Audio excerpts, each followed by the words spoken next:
Bismillahirrahmanirrahim. Dear student, Assalamu alaikum. Student, subject theory of compiler construction और इसमें हमारे पास topic है कंपाइलर, लेक्चर नंबर 1। तो स्टूडेंट, आज के इस लेक्चर में हम देखेंगे कंपाइलर क्या है। स्टूडेंट्स, कंपाइलर पे बात करने से पहले हमें एक बहुत ही अहम कंसेप्ट है हमारे पास, इसको समझना ज़रूरी है। Language processor. Students, language processor एक ऐसा प्रोग्राम है जो सोर्स प्रोग्राम को तब्दील कर देता है टारगेट प्रोग्राम में। यानी सोर्स प्रोग्राम को टारगेट प्रोग्राम में तब्दील करने के लिए हमारे पास लैंग्वेज प्रोसेसर होना चाहिए। इस लैंग्वेज प्रोसेसर को हम लैंग्वेज ट्रांसलेटर का नाम भी देते हैं। तो इसने सोर्स प्रोग्राम को टारगेट प्रोग्राम में तब्दील करना है। स्टूडेंट्स, सोर्स प्रोग्राम किसी भी हाई लेवल लैंग्वेज में लिखे हुए प्रोग्राम को हम सोर्स प्रोग्राम का नाम देते हैं। जैसे सी है, C++ है, तो ऐसे प्रोग्राम हमारे सोर्स प्रोग्राम कहलाते हैं। स्टूडेंट्स, इन प्रोग्राम्स को कंप्यूटर के ऊपर रन होने के लिए, इनको एग्जीक्यूट होने के लिए इन्हें पहले ऑब्जेक्ट कोड में, मशीन लैंग्वेज में इनको तब्दील होना होता है। तो इसलिए इन सोर्स प्रोग्राम को मशीन कोड में या मशीन लैंग्वेज में तब्दील करने के लिए हमारे पास लैंग्वेज प्रोसेसर या लैंग्वेज ट्रांसलेटर होना ज़रूरी है। क्योंकि आपका सोर्स प्रोग्राम कंप्यूटर पे बराह रास्त नहीं एग्जीक्यूट हो सकता। किसी भी कंप्यूटर पे आप सोर्स प्रोग्राम को बराह रास्त एग्जीक्यूट नहीं कर सकते। उसको एग्जीक्यूट होने के लिए, उसको रन होने के लिए, उसको ऑब्जेक्ट कोड में, जो कि 01 की फॉर्म में है, इस शक्ल में उसको तब्दील होना लाजमी। तो इस मकसद के लिए लैंग्वेज ट्रांसलेटर्स को इस्तेमाल किया जाता है। अब स्टूडेंट, यहाँ पे एक लफ्ज़ है टारगेट प्रोग्राम। तो टारगेट प्रोग्राम एक्चुअली हमारा वो प्रोग्राम है that is executable by the CPU। यानी ये वो प्रोग्राम है जिसको CPU एग्जीक्यूट कर सकता है। यानी आपका जो प्रोसेसर है, इसके पास जो प्रोग्राम आएगा वो आपका टारगेट प्रोग्राम होगा। यानी आप लैंग्वेज ट्रांसलेटर के ज़रिए से या लैंग्वेज प्रोसेसर के ज़रिए से आप प्रोग्राम को टारगेट प्रोग्राम में चेंज करेंगे, और यही जो टारगेट प्रोग्राम है यही आपका CPU के ऊपर, प्रोसेसर के ऊपर आपका एग्जीक्यूट होगा। तो these are the language processor. Students, यहाँ हमारे पास कुछ लैंग्वेज प्रोसेसर हैं जिसमें कंपाइलर है, इंटरप्रेटर है और असेंबलर है। तो कंपाइलर ही हमारा मेन डिस्कशन है। कंपाइलर के बारे में ही आज के इस लेक्चर में हम बात करेंगे, और साथ हम इंटरप्रेटर और असेंबलर को भी देखेंगे। स्टूडेंट्स, यहाँ पे कंपाइलर वेरी इम्पॉर्टेंट कंसेप्ट है, यही हमारा असल टॉपिक है। तो जैसे हमने पिछली स्लाइड पे देखा कि लैंग्वेज प्रोसेसर हैं, लैंग्वेज ट्रांसलेटर्स हैं, जो सोर्स प्रोग्राम को टारगेट प्रोग्राम में चेंज कर देते हैं। तो कंपाइलर का भी यही काम है। कंपाइलर ने भी सोर्स प्रोग्राम को टारगेट प्रोग्राम में चेंज कर देना है, यानी उस प्रोग्राम में चेंज कर देना है जो एग्जीक्यूटेबल है आपके कंप्यूटर के ऊपर, जो कंप्यूटर पे रन हो सकता है, जो प्रोसेसर जिसको समझ सकता है और उसको एग्जीक्यूट कर सकता है। तो आइए यहाँ इस डेफिनेशन के हिसाब से अगर देखें तो क्या है, programming language are notations for describing computation through people and machine. Students, यहाँ प्रोग्रामिंग लैंग्वेज, आप कोई भी प्रोग्राम लिखेंगे, कोई भी आप प्रोग्राम लिखते हैं, उसके लिए आपके पास प्रोग्रामिंग लैंग्वेज होनी चाहिए। आप प्रोग्राम्स को प्रोग्रामिंग लैंग्वेज के अंदर ही लिखते हैं। तो प्रोग्रामिंग लैंग्वेज ये नोटेशंस हैं किसी बंदे और मशीन को बताना है कि कंप्यूटेशन कैसे होनी है। स्टूडेंट्स, कंप्यूटेशन कंप्यूट से ही निकली, और कंप्यूट का अगर हम बेसिकली इसका मीनिंग्स देखें तो हिसाब किताब करना। अब चूँकि कंप्यूटर बेसिकली बनाया गया था, ये कैलकुलेशन के लिए बनाया गया था, तो आगे फर्दर इसमें एडवांसमेंट आई और उसमें अब बहुत सारे काम हो रहे हैं। तो सिर्फ कैलकुलेशन ही नहीं, उस पर और बहुत ज़्यादा काम हो रहे हैं। तो अब ये सारा जो काम है, ये सारा जो कंप्यूटर पे अमल हो रहे हैं, ये सारी कंप्यूटेशन है। अब ये कंपटीशन कैसे होनी है, ये लोगों को बताने के लिए और साथ मशीन जो आपका कंप्यूटर है उसको बताने के लिए कि ये काम ऐसे होना है। तो ये चीज़ समझाने के लिए आपके पास ये लैंग्वेज जो सॉरी प्रोग्रामिंग लैंग्वेज हैं, ये आपके पास नोटेशन की शक्ल में। यानी दूसरे लफ्ज़ों में अगर हम कहें कि प्रोग्रामिंग लैंग्वेज जो है ये वर्ड्स और सैम्बल्स का कट है, और ये यहाँ पे आप प्रोग्राम्स लिखते हैं और स्पेशली आप कंप्यूटर को बताते हैं कि ये काम आपने कैसे करना है। आप कंप्यूटर को इंस्ट्रक्शन दे रहे हैं, आप कंप्यूटर को हिदायत दे रहे हैं, आप उसको बता रहे हैं कि आपने ये काम ऐसे करना है। तो इसके लिए आप लैंग्वेज को आप इस्तेमाल करें। स्टूडेंट, आज की जो दुनिया है ये देखिए तो ये आपकी प्रोग्रामिंग लैंग्वेज पे ही डिपेंड कर रही है, क्योंकि कंप्यूटर में जो प्रोग्राम चलते हैं, जो रन होते हैं, या आपके प्रोग्रामिंग लैंग्वेज में ही लिखे गए, किसी ना किसी प्रोग्रामिंग लैंग्वेज में लिखे गए। यानी आप देखें जितनी भी आपकी अब मोस्टली आपकी जो कम्युनिकेटिंग डिवाइसेस हैं, जो आपके जैसे कंप्यूटर है, आपके पास स्मार्टफोन्स हैं, ऐसी इलेक्ट्रॉनिक डिवाइसेस आपके पास हैं, तो मोस्टली आपकी डिपेंड कर रही हैं आपके कंप्यूटर प्रोग्राम्स पे डिपेंड कर रही हैं, और ये प्रोग्राम जो है ये आपके प्रोग्रामिंग लैंग्वेज में लिखे गए हैं। तो इसलिए प्रोग्रामिंग लैंग्वेज वेरी इंपॉर्टेंट। लेकिन प्रोग्राम्स को रन होने से पहले, कंप्यूटर पे एग्जीक्यूट होने से पहले उसको इस फॉर्म में तब्दील होना है, उसको ट्रांसलेट किया जाना लाजमी है उस फॉर्म में जिसको कंप्यूटर समझ सके, या आप दूसरे लफ्ज़ों में कि उसको एग्जीक्यूटेबल फॉर्म में उसको तब्दील करना है, उसको चेंज करना है। तो ये स्टूडेंट कंप्यूटर का काम, कंपाइलर का काम है। ये आपके प्रोग्राम जो प्रोग्रामिंग लैंग्वेज में लिखे गए होते हैं उनको स्पेशली हाई लेवल लैंग्वेज में लिखे हुए प्रोग्राम को कन्वर्ट कर देता है उस फॉर्म में जिसको कंप्यूटर समझता है, और फिर समझने के बाद उसको एग्जीक्यूट कर सकता है। स्टूडेंट्स, यहाँ पे एक और डेफिनेशन है, the software system that do this translation are called compiler. Student, अभी हमने देखा कि प्रोग्राम को कन्वर्ट होना है, उसको ट्रांसलेट होना है, उसको तब्दील होना है 01 की फॉर्म में या एग्जीक्यूटेबल फॉर्म में। तो इस मकसद के लिए जो प्रोग्राम आपके पास है, जो सॉफ्टवेयर आपके पास है, वो आपका कंपाइलर। स्टूडेंट्स, यहाँ पे सॉफ्टवेयर सिस्टम की बात उसने की है। तो सॉफ्टवेयर सिस्टम का मतलब ये है कि ये कंपाइलर सिंपली एक छोटा सा प्रोग्राम नहीं है, इसके बहुत सारे पार्ट्स हैं, हिस्से हैं और डिफरेंट मॉड्यूल्स हैं जो मुख्तलिफ काम कर रहे हैं। ये पूरा सिस्टम है। आगे चल के हमें इस चीज़ को बेहतरीन समझ आ जाएगा।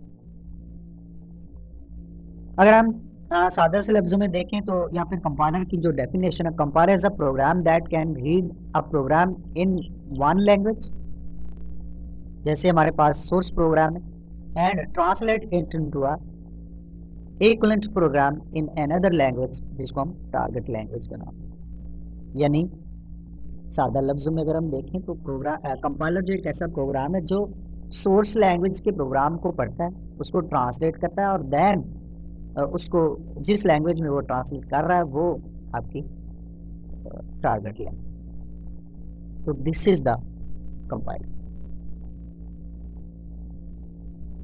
Students,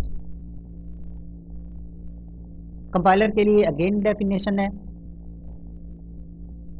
compiler is the program that compiles the source program written in high level language।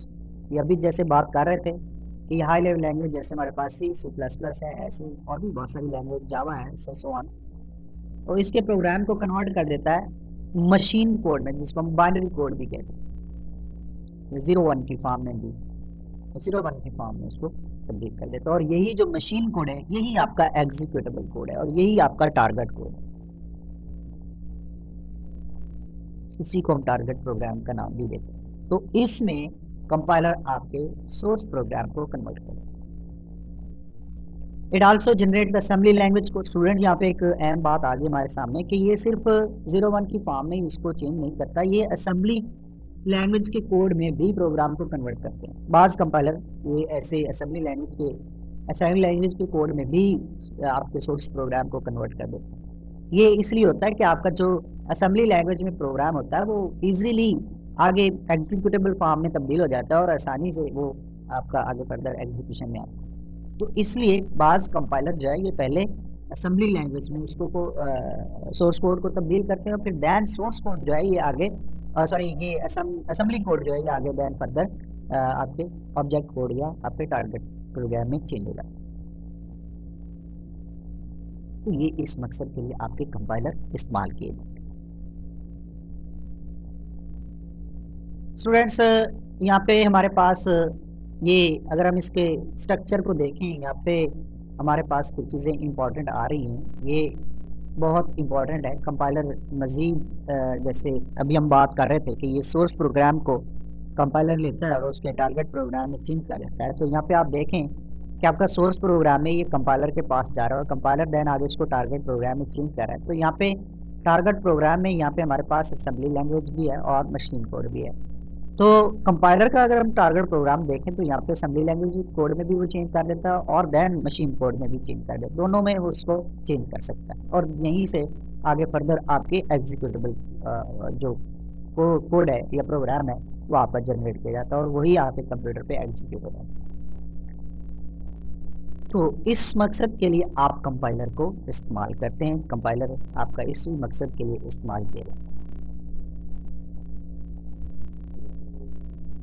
Students यहाँ पे बहुत अहम चीज़ हमारे पास अगेन जावा कंपाइलर। स्टूडेंट इस चीज़ को भी समझना ज़रूरी है क्योंकि जो कंपाइलिंग का काम है वो सिर्फ आपकी सी या सी प्लस प्लस या इन लैंग्वेज के प्रोग्राम्स को ही कन्वर्ट नहीं किया जा रहा, आपके जावा के प्रोग्राम्स भी कन्वर्ट किए जाते हैं। तो जावा का जो प्रोग्राम है वो कैसे कन्वर्ट होता है, उसको किस फॉर्म में तब्दील किया जाता है और किस फॉर्म में उसको लाया जाता है और देन वो आगे जाके एग्जीक्यूटेबल होता है। तो स्टूडेंट्स वेरी इंपॉर्टेंट, आपका जावा का जो प्रोग्राम है इसको जावा प्रोसेसर उसको कन्वर्ट करता है और अपनी इस कन्वर्जन में वो दो तरह के काम करता है। सबसे पहले वो कंप्लीशन का काम करता है, तो उसके बाद इंटरप्रिटेशन का काम करता है।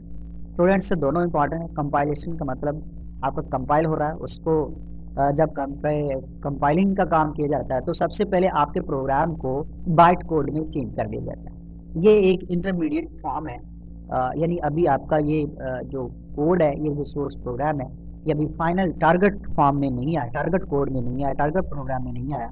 ये एक दरमियानी फॉर्म है।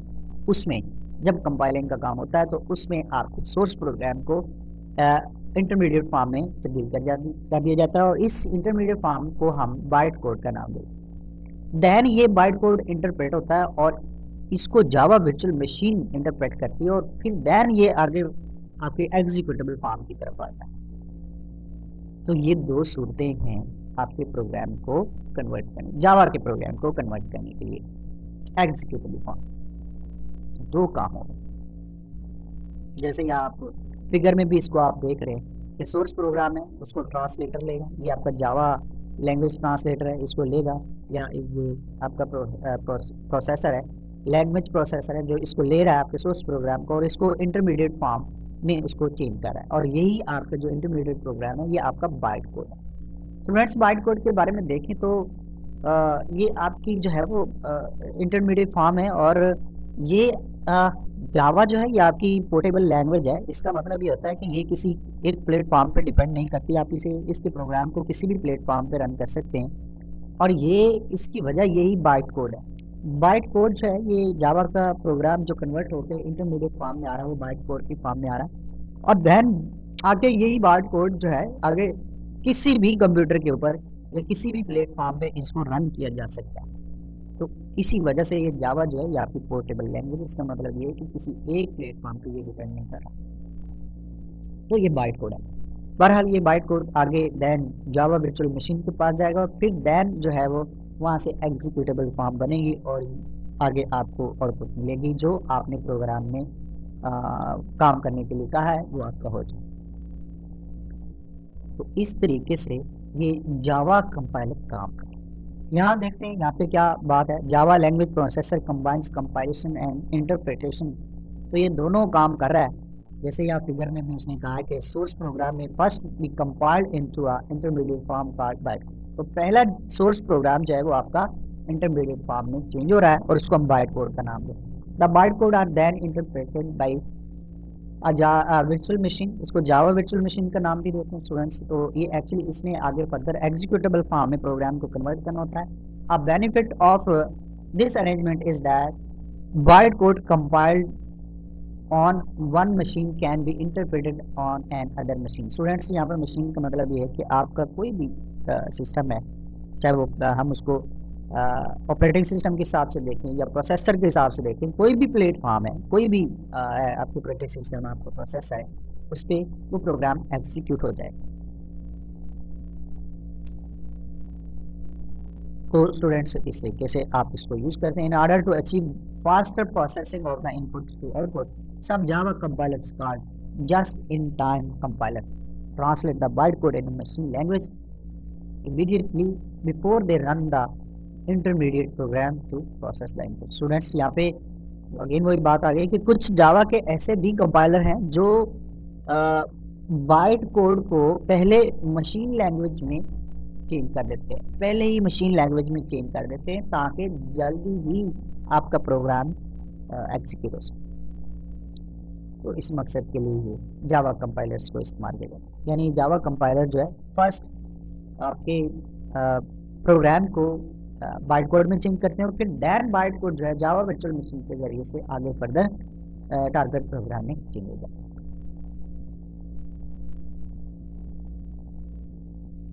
कंपाइलर स्टूडेंट्स अगेन कंपाइलर की बात है, अभी हमारी बात ख़त्म नहीं हुई। कंपाइलर की डेफिनेशंस में बहुत सारी चीज़ें हमारे सामने आती जाएंगी, क्या हम इसको देखते हैं। In addition to a compiler several other programs may be required to create an executable target program. Students यहाँ आप कंपाइलर तो ये काम कर ही रहा है, लेकिन साथ कुछ और भी प्रोग्राम्स की ज़रूरत पड़ सकती है प्रोग्राम को टारगेट प्रोग्राम, सोर्स प्रोग्राम को टारगेट प्रोग्राम में चेंज करने की कुछ और प्रोग्राम्स की भी ज़रूरत पड़ सकती है और मोस्टली होती है। A source program may be divided into modules stored in a separate file। जैसे आप अपने प्रोग्राम को, जो आपने प्रोग्राम लिखा है C++, जिसमें भी लिखा आपने, आप उसको पार्ट्स में लिख लेते हैं। जैसे आप एक फाइल बना लेते हैं, ये फाइल्स का जैसे टॉपिक आपने रीड किया, उसमें आप अपने प्रोग्राम को लिख के सेपरेट स्टोर करके रख लेते हैं। दैन दूसरा प्रोग्राम लिखते हैं, फिर उस दूसरे प्रोग्राम में आप अपनी जो फाइल्स की शक्ल में पहले प्रोग्राम स्टोर करके रखा है उसको आप साथ मिलाते हैं, फिर उसको एग्जीक्यूट करते हैं। तो इस तरह आपने अपने प्रोग्राम को मॉड्यूल्स की शक्ल में स्टोर करके रखा हुआ है और फिर उन दोनों को कंबाइन करके आप उस एग्जीक्यूट करना चाहते हैं। तो ऐसी शक्ल में जो कंपाइलर है, इसे कुछ और प्रोग्राम्स की ज़रूरत पड़ती है जो आपने पहले फाइल्स की शक्ल में प्रोग्राम स्टोर करके रखा है, उसको आपके दूसरे प्रोग्राम में लेके आएँ, उनको लिंक करें और फिर दोनों को मिला के लोड करके दैन फिर एग्जीक्यूशन हो। तो इस मकसद के लिए भी कंपाइलर को बाज़ दूसरे प्रोग्राम्स की ज़रूरत पड़ती है। The task of collecting the source program is sometime interested to a separate program. अब यहाँ पे अगेन वही बात आ गई कि आपका जो प्रोग्राम होता है, इनको जो इकट्ठा करना होता है स्टूडेंट्स को, प्रोग्राम्स को, तो ये इनके लिए फिर सेपरेट प्रोग्राम बनता है जिसको हम जो इनको इकट्ठा करता है, जिनको देखता है, जो आपके सेपरेट प्रोग्राम पड़े हुए हैं उनको इकट्ठा करने के लिए भी हमें किसी प्रोग्राम की ज़रूरत होती है। स्पेशली हमारे पास प्री प्रोसेसर जो है इस मकसद के लिए यूज़ किया जाता है। जैसे ये आप जानते हैं प्री प्रोसेसर जो है ये आपके कंपाइलर का हिस्सा है और ये जो आपके सेपरेट फाइल्स पड़ी होती हैं उनको रीड आउट करने के लिए, उनको इकट्ठा करने के लिए ये इस्तेमाल किया जाता है। द प्री प्रोसेसर में also expand short and called macros into source language statement। Student या अगेन मजीद ये कह रहा है कि आपका सोर्स प्री प्रोसेसर जो है आगे मजीद एक्सपेंड हो सकता है जिसको हम मैक्रोस का नाम देते हैं और ये आगे इनके भी अपने काम है, अपनी फंक्शनलिटीज़ हैं और ये भी सेम जैसे आपका प्री प्रोसेसर काम कर रहा है इस तरीके से काम कर रहा है। The modified source program is then fed into a compiler. अब स्टूडेंट्स मॉडिफाइड प्रोग्राम वो प्रोग्राम है जो आपने जो प्री प्रोसेसर ने फाइल्स ली हैं, जो सेपरेट कोड पड़े हुए थे मॉड्यूल्स की शक्ल में, उनको लिया है और आपके सोर्स प्रोग्राम के साथ मिला के आगे उसको मिलाया है, तो ये आपका मॉडिफाइड प्रोग्राम। अब ये जो तब्दील शुदा प्रोग्राम है ये आगे चला जाएगा कंपाइलर के पास। अब कंपाइलर इसको कंपाइल करेगा और उसको चेंज करेगा। The compiler may produce an assembly language program as its output. तो स्टूडेंट ये अगेन वही बात रिपीट हो गई कि आपका जो कंपाइलर है सोर्स प्रोग्राम को असेंबली प्रोग्राम में भी चेंज कर सकता है, क्योंकि because assembly language is easier to produce an output, क्योंकि ये इससे आसानी से आगे आपकी फर्दर प्रोसेसिंग हो सकती है and it is easier to debug. और स्टूडेंट डिबग का ये प्रोसीजर है जिसके ज़रिए से आप अपने प्रोग्राम के अंदर एरर्स को देखते हैं और उनको ठीक करते हैं। तो बग्स जो है एरर कहलाते हैं प्रोग्रामिंग में, और उनको ठीक करना, फाइंड आउट करना, ठीक करना, ये आपका डिबग कहलाता है। The assembly language is then proceed by a program called an assembler that produce relocatable machine code as inputs। Students इस असेंबली लैंग्वेज कोड को आगे एक और प्रोग्राम है जिसको हम असेंबलर का नाम देते हैं, ये इनको कंपाइल कर देता है, इनको आगे फर्दर जो है इनको कन्वर्ट कर देता है, और यही जो आपका प्रोग्राम कन्वर्ट हुआ है ये आपका एग्जीक्यूटिव। अब यहाँ स्टूडेंट्स एक वेरी इंपॉर्टेंट है टर्म है, so the relocatable machine code may have to be link together with other relocatable object files and library files into the code that actually run on the machine। Students very important है। अब देख definitely हमने अगर अपने programme को different modules की शक्ल में स्टोर करके रखा है तो उन डिफरेंट मॉड्यूल्स के को डिफरेंट असेंबली लैंग्वेज प्रोग्राम में कन्वर्ट किया जाएगा, और फिर हर असेंबली लैंग्वेज प्रोग्राम को देन आगे फर्दर मशीन कोड में चेंज किया जाएगा। तो डेफिनेटली ये जो अलग-अलग से ये program assembly language program convert हुए हैं, तो इनको आपस में फिर लिंक भी करना है, इनको आपस में जोड़ना भी है। तो यही आपके रिलोकेटेबल ऑब्जेक्ट्स हैं, इन्हीं को जोड़ना है, इन्हीं को फाइंड करना है। जैसे आपके पास लाइब्रेरी फाइल्स होती हैं, ये भी एक अलग से फाइल्स पड़ी होती है, इनमें भी प्रोग्राम्स होते हैं, इनको भी साथ कन्वर्ट करके साथ मिलाना होता है। तो ये सारे आपके रिलोकेटेबल, इनको साथ आपस में लिंक करना होता है। तो इस मकसद के लिए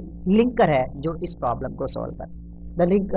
The linker resolves external memory addresses where the code in one file may refer to a location in other files। Students very important है कि आपकी एक फाइल्स में आपने मेंशन किया होता है, जैसे आप अपना प्रोग्राम लिखते हैं और हेडर फाइल्स को यूज़ करते हैं, तो हेडर फाइल्स को आप एक्चुअली मेंशन कर देते हैं कि ये फाइल्स हमने अपने इस प्रोग्राम में यूज़ करनी है। तो हेडर फाइल्स में मोस्टली आपके जैसे आपकी आउटपुट स्ट्रीम आउटपुट ऑब्जेक्ट होते हैं, इनपुट ऑब्जेक्ट्स होते हैं, आपके स्ट्रीम इनपुट ऑब्जेक्ट्स होते हैं, तो वो आप मेंशन कर देते हैं। तो फिर ये प्रोग्राम जो है वो डेफिनेटली जब रैम में आ जाते हैं तो इनकी एक लोकेशन होती है और वहाँ से इनको उठाना होता है और आपके प्रोग्राम के साथ इनको लिंक करना होता है। तो ये सारा काम लिंकर करता है कि आपकी डिफरेंट आपकी जो फाइल्स हैं जिनमें आपके कोड लिखे हुए हैं उनको आपके प्रोग्राम के साथ लिंक करना है। तो लिंक करने का ये काम लिंकर के पास है। अब जब ये प्रोग्राम्स आपस में लिंक हो जाए, कोड आपस में लिंक हो जाते हैं, तो फिर देन लोडर इन दोनों को इकट्ठा होने के बाद करने के बाद आपस में मिलाने के बाद इनको लोड कर देता है, और यही हमारा जो प्रोग्राम है यही executable program. The loader then puts together all the executable object files into a memory for execution। तो इनको मेमोरी में जोड़ दिया जाता है ताकि आगे इनकी फर्दर एग्जीक्यूशन हो सके। तो स्टूडेंट्स ये डिफरेंट कंसेप्ट्स हैं, डिफरेंट चीज़ें हैं, यानी जो कंपाइलर काम करता है ये बाज़ दफ़ा सेपरेट कुछ प्रोग्राम्स भी पड़े होते हैं, उनको भी साथ मिला के इसको कंपाइल करने के बाद दैन एग्जीक्यूशन की तरफ भेजना है। तो इस शक्ल के लिए कि जब मॉड्यूल्स की शक्ल में आपका प्रोग्राम है, यानी पार्ट्स में प्रोग्राम डिफरेंट लोकेशंस पे है, तो फिर हर एक को लेना है प्रोग्राम के साथ मिलाना है, और फिर हर एक को सेपरेटली असेंबली लैंग्वेज में चेंज करके फिर दैन उनके रिलोकेटेबल कोड्स बनाने होते हैं, मशीन कोड्स बनाने होते हैं, और फिर जब ये अलग से रिलोकेटेबल कोड्स डेवलप हो जाते हैं तो फिर दैन उनको आपस में लिंक करना होता है, और इस काम के लिए लिंकर है। और जब ये लिंकिंग का काम हो जाता है तो फिर सभी को आपस में मिला के एक एग्जीक्यूटेबल फाइल बनाई जाती है, और यही फाइल आपकी मेमोरी में लोड होने के बाद दैन आगे एग्जीक्यूट हो जाती है। तो स्टूडेंट्स ये एक प्रोसीजर है, एक प्रोसेस है जो कंपाइलर को करना पड़ता है। तो दिस इज कंपाइलर।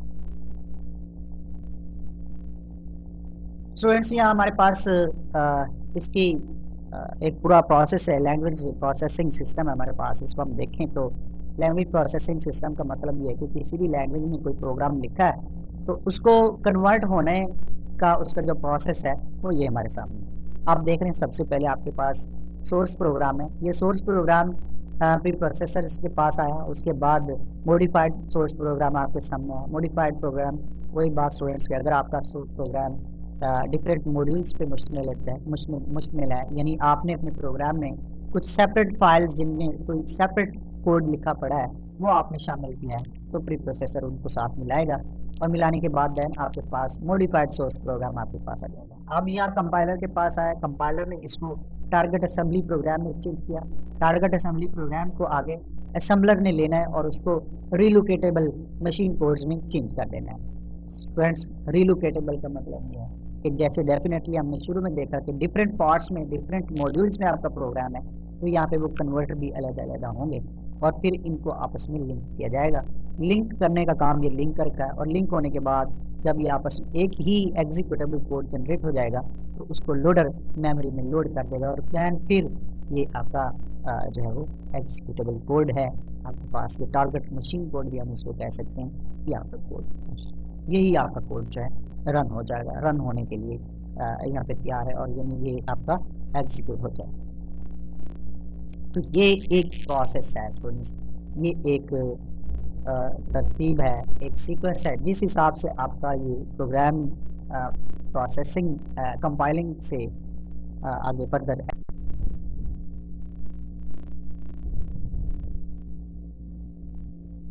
बिस्मिल्लाहिर्रहमानिर्रहीम। डियर स्टूडेंट, अस्सलाम वालेकुम।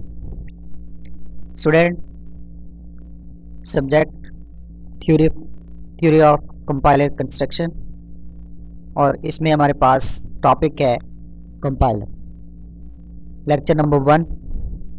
तो स्टूडेंट, आज के इस लेक्चर में हम देखेंगे कंपाइलर क्या है। स्टूडेंट्स, कंपाइलर पे बात करने से पहले हमें एक बहुत ही अहम कंसेप्ट है हमारे पास, इसको समझना ज़रूरी है, language processor. Students, language processor एक ऐसा प्रोग्राम है जो सोर्स प्रोग्राम को तब्दील कर देता है टारगेट प्रोग्राम में, यानी सोर्स प्रोग्राम को टारगेट प्रोग्राम में तब्दील करने के लिए हमारे पास लैंग्वेज प्रोसेसर होना चाहिए। इस लैंग्वेज प्रोसेसर को हम लैंग्वेज ट्रांसलेटर का नाम भी देते हैं। तो इसने सोर्स प्रोग्राम को टारगेट प्रोग्राम में तब्दील करना है। Students, source program high level, किसी भी हाई लेवल लैंग्वेज में लिखे हुए प्रोग्राम को हम सोर्स प्रोग्राम का नाम देते हैं। जैसे सी है, C++ है, तो ऐसे प्रोग्राम हमारे सोर्स प्रोग्राम कहलाते हैं। स्टूडेंट्स, इन प्रोग्राम्स को कंप्यूटर के ऊपर रन होने के लिए, इनको एग्जीक्यूट होने के लिए इन्हें पहले ऑब्जेक्ट कोड में, मशीन लैंग्वेज में इनको तब्दील होना